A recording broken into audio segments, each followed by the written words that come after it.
a lot of those in their recommendations.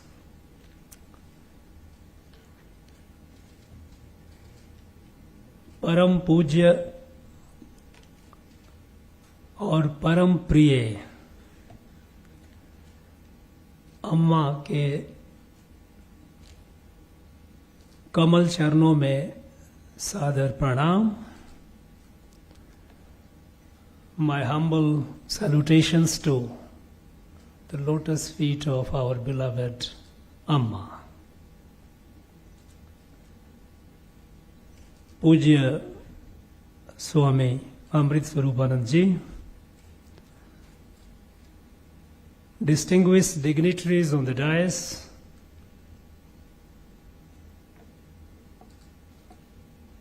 all those who have been tirelessly working with the Civil 20 group, leaders of civil society organizations across the world, distinguished invitees, friends from media, gracious ladies and gentlemen, namaskar, vanakkam. I thank the Civil 20 organizers for giving me this opportunity to participate and listen to the wonderful, insightful speeches and get inspired.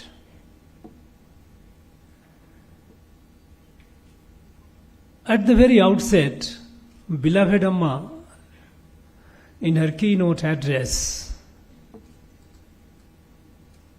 lovingly explained and drew our attention to the challenges, the problems being faced by the world.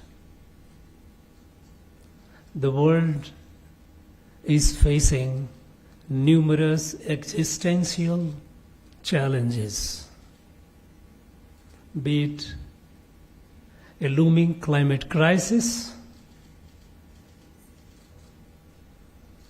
which we all know what it is going to do in coming few decades, the curtain raisers of which are seeing off and on in different parts of the world. The world is also facing wars, some visible, many invisible.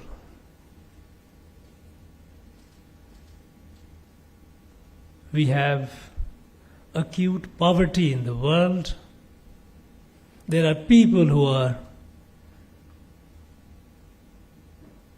facing a starvation. We have numerous problems, and the one that I'm not very sure whether we have come out of it as yet, although the World Health Organization says that it is no longer a global health emergency, the global pandemic, COVID-19.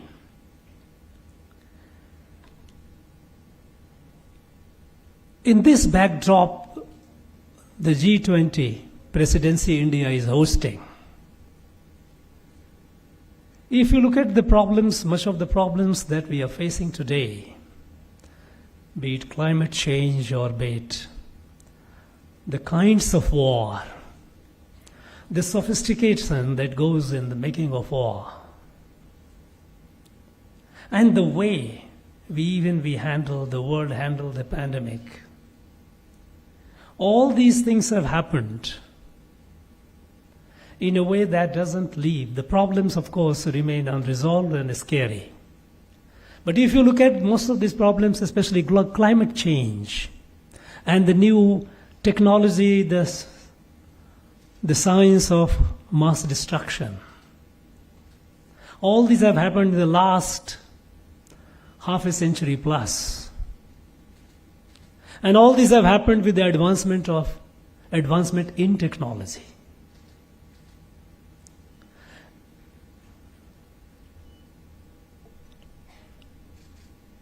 And technology is here to grow. As Pujya Swamiji mentioned about, as what quoted Amma saying that a knife in the hand of a surgeon, a knife in the hand of a criminal. So technology is double-edged.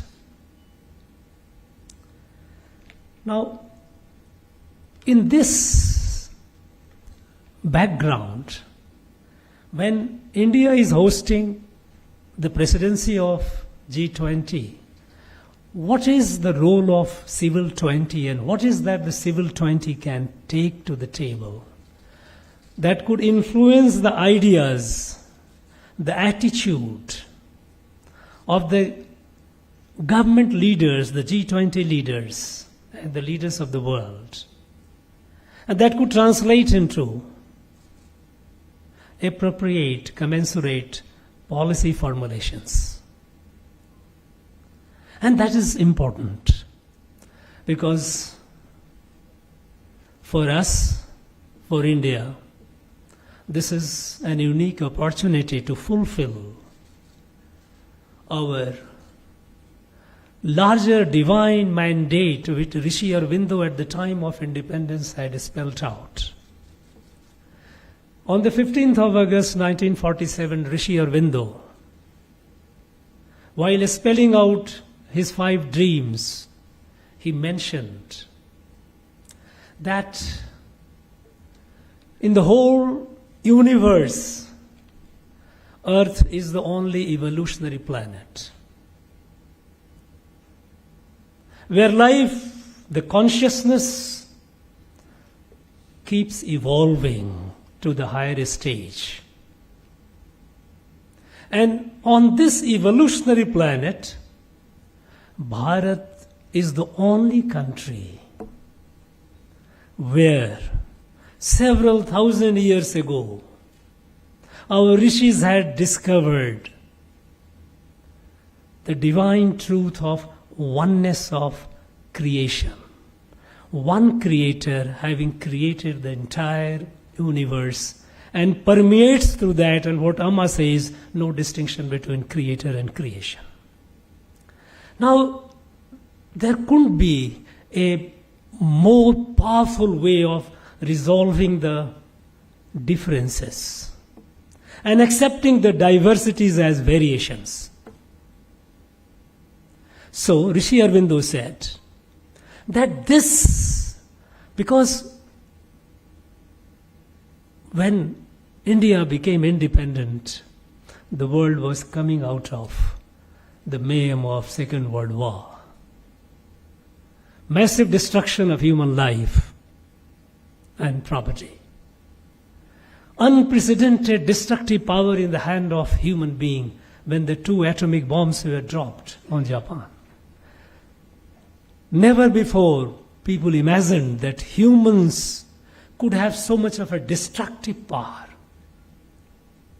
So the world was divided in ideas, ideologies, communism, capitalism, numerous shades of socialism, dictatorship, democracy itself of a wide spectrum democracy. Each one insisting that that is theirs is the best form. And the world was, people were at throat with each other. In this background, when Rishi Aurobindo pondered what was the fate of humanity, was it self-destruction? And then he said, no, it is not self-destruction. It is evolution to the next level, and that is where he said, now it is the time for Bharat to fulfill its divine obligation, to spread the light across the world that we are one family. What our Rishi said, Vasudhaiva Kutumbakam. What people here in Tamil says, Yadu Mure Yavarum Keler. This spirit of oneness, the fact that we are all members of a family. Not only humans, but the plants and the animals all. This appreciation, this understanding, and once you have it, compassion comes out of it. It is there. It is necessary. So now, it's the time for India to fulfill that divine mandate. Even our Gurudev Tagore, Rabindranath Tagore, in his beautiful address in 1904, his address, it captioned Swadeshi Samaj, he mentioned that India is a divine dispensation. So this divine dispensation with a divine mandate has to fulfill the obligation to save the world, to make a safer and secure world for all. Now in this, what is the lesson that Civil 20 can take to the world, take to the table? We can take our Indian experience. And what is Indian experience? I'm not going into the past. The current, the present experience. After the British left, we continued moving forward. We took a number of development initiatives. Initiatives to mitigate poverty. Initiative to take health and education to the larger number of our population. We continued doing that. And despite that, even after 7 decades, India remained the home of the largest number of, perhaps the largest number of poor, sick, illiterate. Why does this happen? And look at what happened now, or what is happening. A revolutionary transformation is happening. And that is the experience that we need to appreciate. And there are hidden messages, and not so hidden in fact. One needs eye to discern it. How today India is no longer considered a third world country at the margin of international affairs.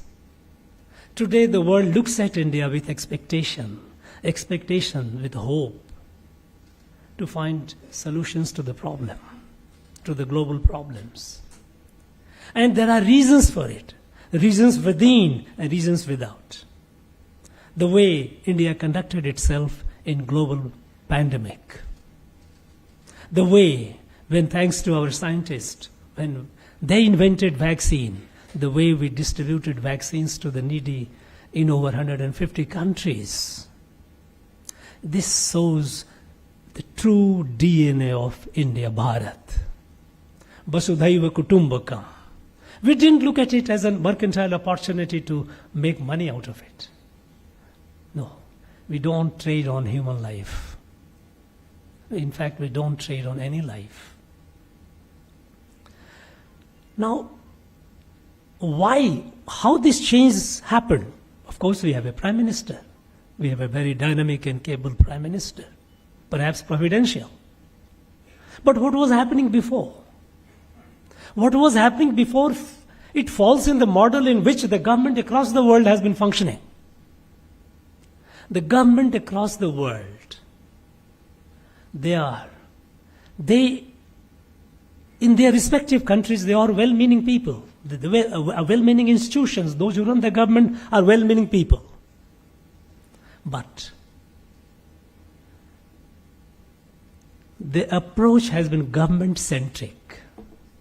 Governments believe, and our governments too, until the change happened, believed that government can drive the change, government knows what is good for the people, government knows how to bring that good to the people, and a kind of a patron-client relationship developed.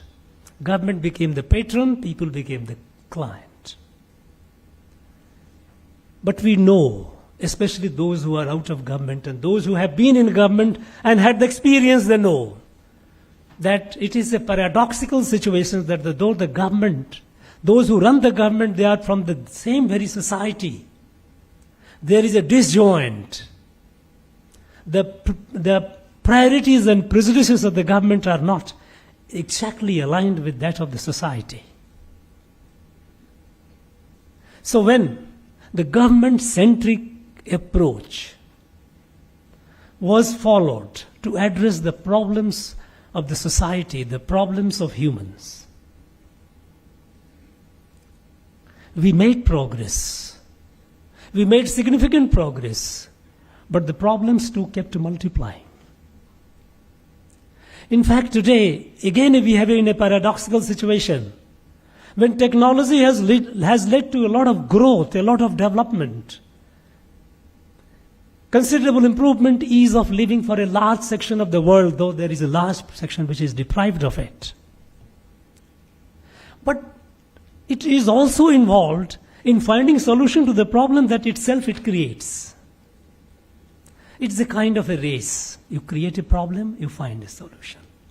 And that solution further creates a problem.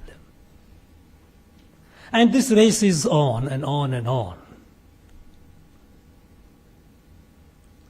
So, when the government-centric approach, when we started addressing the problem of our country, a large country, today we are over 1.3 billion. Maybe perhaps we are the most populous country in the world. Now, in this, when we started approaching the problem of poverty, problem of sickness, the health, problem of education, problem of infrastructure, while government continued achieving milestones, the problems kept multiplying. And what happened in this less than a decade? And why is it that the world looks at this country with expectation and hope? Because the way we have transformed the country and the way the country is getting transformed. Today, the way the poverty mitigation program, the way the health, universal access, health, education, infrastructure, the way the drinking potable water reaching every house, every home, the homeless are getting homes built, electricity to every house, cooking gas to every home. How is it happening? Because what Prime Minister Modi did, he turned the model upside down. Instead of government-centric, it became people-centric. And when we say people-centric, usually every government does for the people only. It's not for the people, it's by the people. Every scheme of the government, if you look at today, right from sanitation to all, is Jan Andolan and Jan Abhiyan. Total participation of the people. Even the policies are not framed by those within the government, with their knowledge alone. Today we are having a wonderful national education policy. It was not framed by the people within the government. It was from the society. The people, those who are equipped to know what is good for the society, what kind of education policies should be, is needed for the country. They put together their wisdom, their experience, their talent, and we got a national education policy. Every scheme of the government, every program is a Jan Andolan. Jan Abhiyan is a mass campaign. But to this mass campaign, to have it, to be a successful mass campaign, a smart use of technology. Look at what, right at the very beginning, when the Prime Minister came, one of the first initiative was Digital India. People were skeptical. What do you mean? A person illiterate, poor man, village illiterate man in the village, will he use? Today, we are the most digitalized country in the world.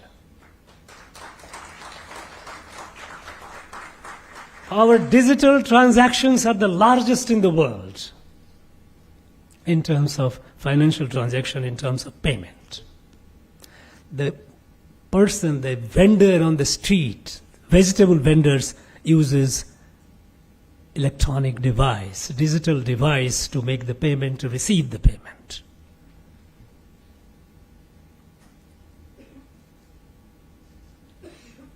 Jan Dhan Yojana. Over 500 million bank accounts. Initially people were saying, bank accounts, what is this bank account? Zero balance bank account. But look at the magic that it has done. Direct benefit transfer. Hundreds of millions of beneficiaries, they don't have to face the intermediary. Look at the transparency. They look at the fact, the security that it gets. The person entitled for a particular amount doesn't have to go for and face any intermediary and pay some kickback. The money comes direct to the people. This use of technology and JAM, trinity of JAM, Jan Dhan, Aadhaar and mobile. This has revolutionized this country. And the way this country of over 1.3 billion people, from the margin to the center stage, from despair to hope, and not only that, dream. This has brought the revolutionary changes. This has changed the lives of the people, hundreds and hundreds of millions of people, in every field. Service delivery, today, most of the services online, people get it. They don't have to go alone and meet anyone, go to the office, anyone, no. Look at the way that we handle the pandemic and use of technology in that. Imagine such a huge country, the vaccinations, and this vaccination, effective vaccination, ensuring that the person vaccinated get instant vaccination certificate on the mobile, the COVID app. You do it, you get them. And with that, you travel in train, in air. You don't have to go and worry about it. We don't have to get a certificate anywhere. Immediately. Your mobility is assured. When is your next vaccination due is there? It tells you, it reminds you. In case of healthcare, coming to this pandemic, when whole country the world was in a lockdown, 800 million people receiving food at their doors. Was it possible? Humanly possible without technology. The delivery of food for such a long period, for years, to ensure that our people do not starve. It was possible because of technology. Today, a person from Bihar comes to Tamil Nadu or Kerala or any part of the country. He doesn't have to worry about his ration card. He's unique. It has done wonders.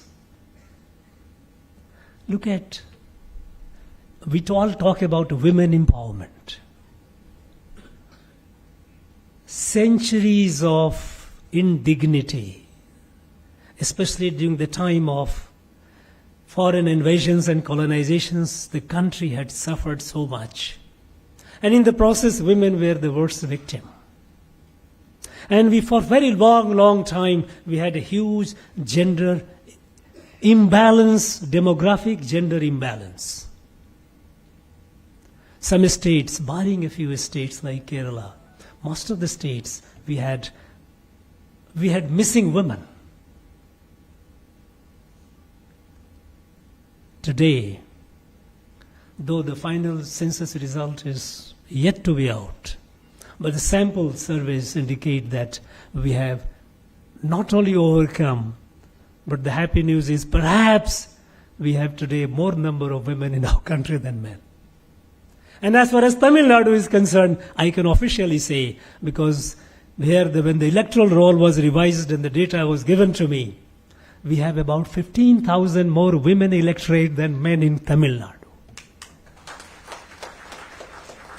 Today, when I go to universities for convocation and meet, I see the rank holders are women. every portal is open to the woman.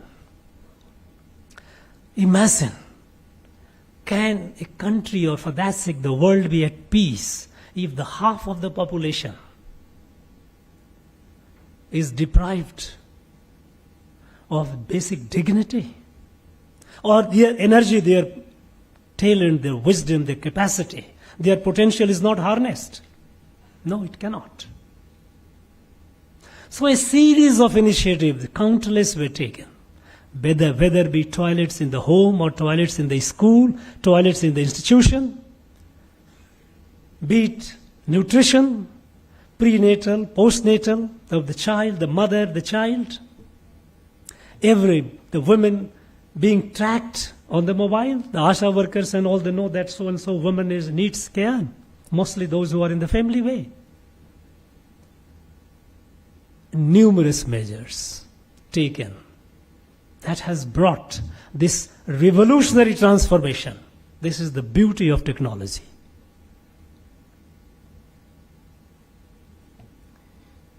This whole transformation has happened for two.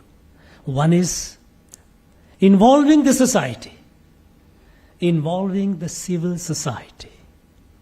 Today, civil society in our country are not just a junior partner. Take the case of Civil 20. Civil 20, look, G20, we all know that it first started with a financial crisis. Financial managers, finance ministers and central bank governors, they got together, eventually developed to the head of the governments and state.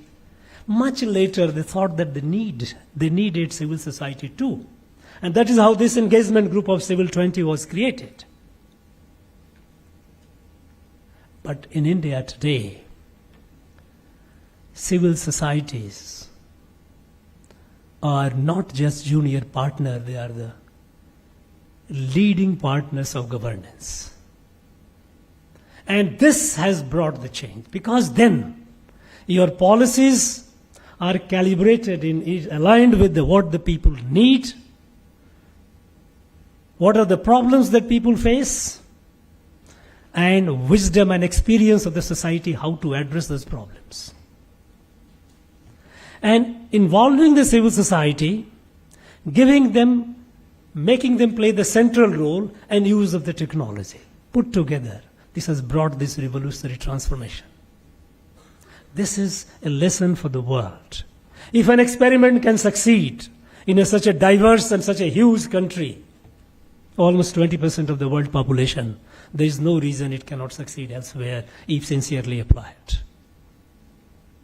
Now, as Amma said, it's the other side of it. The other side, how do we manage it? It has risk. And the risks have to be mitigated. We have to be conscious of it. All the crimes and all the acts, illegal acts which can be committed and which are being committed, all the destructive forces which are being unleashed, they have to be tackled.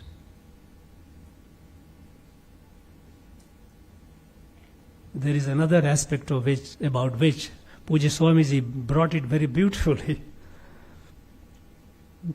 We are now using emojis to explain our emotions. Now our emotions are also being expressed through symbols. Now everything is becoming symbolic. The dehumanizing aspect of technology. And as the artificial intelligence is progressing leaps and bounds, now the experts say that within a couple of decades, the Homo sapiens is going to be Homo digital, where machines will be interacting. All our digital devices will have a layer of intelligence, artificial intelligence, which will be generative, which will be interacting with you the way you would like you interact with others. Now this, where is it leading to? What are the consequences? We don't know as yet the full extent of it. But I would also like to caution those who are the chronic optimist that we will find a solution. I am an optimist. And I believe in the power of humans, human mind, human intelligence. But I also believe that unless this intelligence is used appropriately at appropriate time, things may go out of control. Till 1970, we didn't talk about climate change. We were not serious about it. When the Club of Rome was formed in 1970 and they started talking about, they gave an example. In their report, they put a very crisp paragraph at the preface of it. They say, here is a pond, large lake, and there is a weed growing at the pace of doubling every day. For several months it is unnoticed, but the day it reaches the half the lake, how long will it take to cover the whole lake? Today, we have come to a stage where we must take a call. And here again, when we take the example, again the Civil 20 has to take the Indian experience. Technology, sustainable technology, green technology. When the rest of the world is talking about climate change and talking about carbon credit, it is this country which is moving towards green energy. And we have a commitment to ourselves and to the world that by 2030, half of our energy needs would be clean energy. We are moving away from fossil fuel, and by 2070, we will be carbon free. And we are meeting the targets. In some cases, we are meeting the targets before the deadline. This is the power of our people. This is the power of our civil society. And it's innovation, it's contribution to innovation. Technology is not just for the big laboratories and big scientists. Innovations that changes the life, innovations in simple technology. In what happened in last about 9 years. In 2014, we had less than 500 startups. Today, we have more than 100,000. Our young men and women are doing incredible things in the field of innovations. Our school children, boys and girls, they are fabricating satellites. This universalization of technology, harnessing the talent of our people, this is bringing about the change. So why would this sustainable technology, the green technology, green farming, green energy, green housing, everything green, I think all these are lessons that we need to take it and to the table of the G20, that look, you need a fundamental correction in the way you look at the world, the way you look at the people, the way you look at the plants and animals. Remember, they are part of a family. You cannot be living in isolation, or you cannot be in a silo. You are all interdependent. If you do something at one place, the consequences will be felt elsewhere. It is not. This lesson must go down. And this lesson will go down through we have been walking the talk for thousands of years. For thousands of years we have lived in harmony with nature. We have looked at this is Atmavata Sarva Bhuteshu. Everyone. This is how we have lived. And it will be a challenge, because it will not be easy to convince the world, which has been growing up in a different kind of a mindset and ideology, but at the same time this is an opportunity to show the success of Indian experiment. Technology with participation of the civil society, how it can be a force for good. Friends, I extend my warmest greetings and best wishes to all those who are associated with Civil 20, your tireless work.